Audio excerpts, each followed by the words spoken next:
Bien, mesdames et messieurs, je vous remercie d'être venus à notre rencontre en ce début du mois d'août. Je suis très heureux d'être aux côtés ce matin de Jean-François Mattei pour signer cette convention qui va nous permettre d'apporter 1 million d'euros à la Croix-Rouge française afin de soutenir son intervention dans 2 régions particulièrement affectées par la sécheresse, celle d'Oromia, la plus peuplée d'Éthiopie, et celle de Somalie, qui accueille des camps de réfugiés de la faim. Mais je laisserai Jean-François Mattei en dire davantage sur ces projets. Je voudrais simplement redire combien la famine dans la Corne de l'Afrique est d'une gravité exceptionnelle. C'est la pire depuis au moins 20 ans. En 1992, seule la Somalie était touchée. Cette année, ce sont au moins 4 pays, la Somalie, l'Éthiopie, Djibouti, le Kenya, sans doute plus, l'Érythrée, l'Ouganda, la Tanzanie, qui sont également affectés. 6 millions de personnes étaient concernées en 92, 2 fois plus cette année. Les réfugiés se comptent par centaines de milliers dans les camps en Éthiopie, au Kenya, à Mogadiscio. Il y a aussi toutes les populations qui ne sont pas encore arrivées dans les camps et qui sont sans doute celles qui sont le plus en détresse.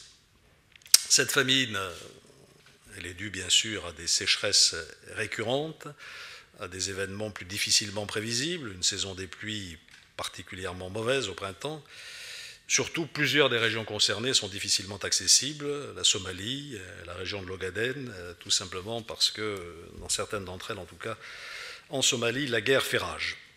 La situation risque de durer des semaines, voire des mois.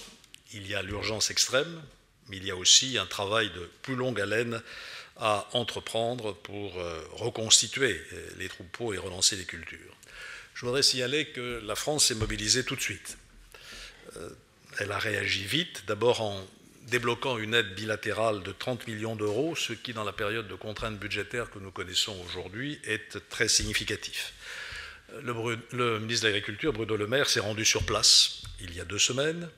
Nous avons également mobilisé nos partenaires de l'Union européenne, et je rappelle que la France contribue pour 20% aux 160 millions d'euros versés par l'Union européenne. Nous avons également demandé à l'Organisation des Nations Unies pour l'alimentation et l'agriculture, la FAO, d'organiser une réunion d'urgence à Rome le 25 juillet. Nous avons réuni au centre de crise du Quai d'Orsay des ONG, des représentants des collectivités locales. Une nouvelle réunion se tient aujourd'hui même avec les entreprises françaises des secteurs des céréales, de l'eau, de la santé et de la grande distribution. Nous sommes donc tous mobilisés, comme en témoigne la signature de cette convention. Et je voudrais remercier la Croix-Rouge de son action. Il n'est pas besoin de dire ce qu'elle est, mais en particulier de l'excellente coopération entre ce département ministériel et les équipes de Jean-François Mattei. C'est pour moi aussi l'occasion, en ce mois d'août, qui est une période de vacances, d'attirer l'attention des Français sur cette région. On en parle relativement peu par rapport à d'autres drames que nous avons connus. Peut-être parce qu'il y a moins d'images, peut-être parce que c'est plus loin, peut-être parce que c'est le mois d'août. Je pense que notre rôle à tous, et le rôle des médias, c'est de sensibiliser l'opinion publique pour que la générosité publique, là aussi, se mobilise. Je voudrais évoquer un dernier mot, c'est que l'acheminement de l'aide est un enjeu crucial. Et le problème se pose tout particulièrement en Somalie, qui est un territoire en guerre depuis plus de 20 ans, sans administration crédible, où les milices islamistes contrôlent une grande partie du territoire et rendent très problématique l'accès de la zone aux organisations humanitaires, d'où l'instauration du pont aérien par le programme alimentaire mondial. Les ONG font, dans ces circonstances très difficiles, un travail extraordinaire. Leur savoir-faire leur permet de toucher un maximum de personnes, mais il y a toujours des incertitudes, et je voudrais signaler que la France est aussi engagée sur le plan de la sécurisation de l'acheminement de l'aide humanitaire, notamment dans le cadre de l'opération Atalante, mise en place au large de la Somalie pour protéger les convois alimentaires du PAM des actions de piraterie. C'est aussi la France, je le rappelle, qui a formé plus de 7000 soldats en Ouganda au sein de l'opération africaine AMISOM pour assurer la sécurité de Mogadiscio et permettre le bon déroulement du pont aérien mis en place, là encore, par le Programme alimentaire mondial. Outre des rotations de Transal, nous travaillons sur un acheminement de plusieurs centaines de tonnes de nourriture par navire. Voilà aussi une dimension de l'opération que je voulais signaler. Merci en tout cas à nouveau, Monsieur le Président, de votre présence et merci d'avoir signé avec nous cette convention. Et à Monsieur le Ministre, Mesdames, Messieurs, je ne dirais pas que c'est un grand plaisir de vous rencontrer car les circonstances sont plutôt dramatiques. Je voudrais souligner que la Croix-Rouge française, qui n'est pas une organisation non gouvernementale et qui est l'auxiliaire des pouvoirs publics en matière humanitaire, est très heureuse de cette collaboration, de cette convention qui vient d'être signée et qui va permettre à la Croix-Rouge française de prendre toute sa place dans le dispositif de notre mouvement Croix-Rouge, Croissant-Rouge, dans cette zone de l'Afrique. La zone préférentielle de l'action de la Croix-Rouge française est plutôt l'Afrique de l'Ouest, l'Afrique francophone, bien que nous ayons travaillé dans un passé récent en Éthiopie, à Djibouti, pour des problèmes de sida et des problèmes de production d'eau et d'assainissement. La situation est beaucoup plus complexe qu'une globalisation hâtive de la famine dans la Corne de l'Afrique pourrait le laisser penser. Il y a au moins deux situations, sinon davantage. La première situation, c'est la Somalie. La Somalie est une zone de conflit à laquelle s'ajoute le problème de la sécheresse. Si j'insiste là-dessus, c'est parce que, vous le savez, les acteurs de l'humanitaire s'étaient progressivement retirés de la Somalie devant l'insécurité, les otages, la difficulté tout simplement à mener leurs actions.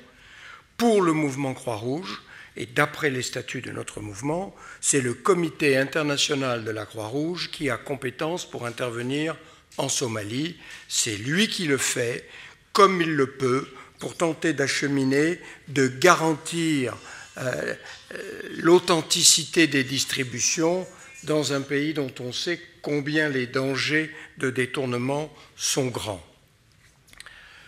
Et puis, à côté de la Somalie, il y a le cas du Kenya dans certaines zones, il y a l'Éthiopie notamment dans sa partie sud, Djibouti, et puis il y a également le nord de la Tanzanie, on pourrait ajouter, comme l'a cité le ministre tout à l'heure, l'Ouganda, l'Érythrée, pour lesquels les choses sont un petit peu moins précises. La Croix-Rouge française se propose, dans le cadre de son action au sein de la Fédération internationale qui coordonne, dès qu'il y a une opération de cette nature, pluripays, avec l'intervention de plusieurs sociétés nationales, nous sommes évidemment coordonnés par notre direction à Genève. La Croix-Rouge française se propose dans ce programme d'aller investir le 1 500 000 €, le million reçu du ministère des Affaires étrangères, 575 000 € reçus à ce jour de nos donateurs dans le sud de l'Éthiopie. Et puis, nous réserverons également une part d'autres dons pour deux... Pardon ? Non, dans le sud, j'ai bien dit le sud de l'Éthiopie. Voilà, la carte est ici, malheureusement, vous ne pouvez pas bien la voir, mais il est clair que les Somaliens vont d'une part sur le camp de Dadaab, qui est en Kenya, mais vont également dans ce camp qui est en Éthiopie. Et que donc, on a en Éthiopie à la fois la sécheresse sur fond de pauvreté et les personnes réfugiées qui viennent partager de fait la maigre subsistance qui peut encore exister. Et donc, c'est là qu'il faut aller, étant entendu qu'une société nationale ne peut pas aller en Somalie, c'est le CICR. Donc, sud de l'Éthiopie, et puis les deux autres actions dans le Kenya et à Djibouti. Je dois vous dire encore deux choses. C'est que cette crise se présente sur un fond d'urgence, chacun l'aura compris, et qu'elle est pourtant trop peu médiatisée. Elle est trop peu médiatisée car, le ministre le disait à l'instant, il n'y a pas de catastrophe naturelle visible, de grands bouleversements, de grandes inondations, de tremblements de terre ou autres. Ce sont des morts en silence, mais en beaucoup plus grand nombre que les quelques 220 000 en Haïti ou 230 000 pour le tsunami.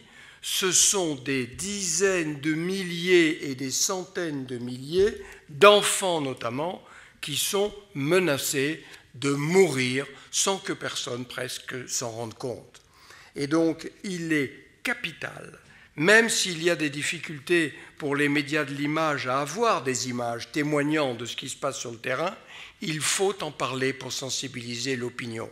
Nous allons, nous, relancer un appel à dons auprès de la population, car j'estime véritablement, non seulement comme humanitaire, mais comme pédiatre qui s'est impliqué dans la malnutrition en son temps au Sénégal, je pense qu'il y a là une urgence, c'est un premier devoir que de secourir ces enfants, leurs mères et leurs familles.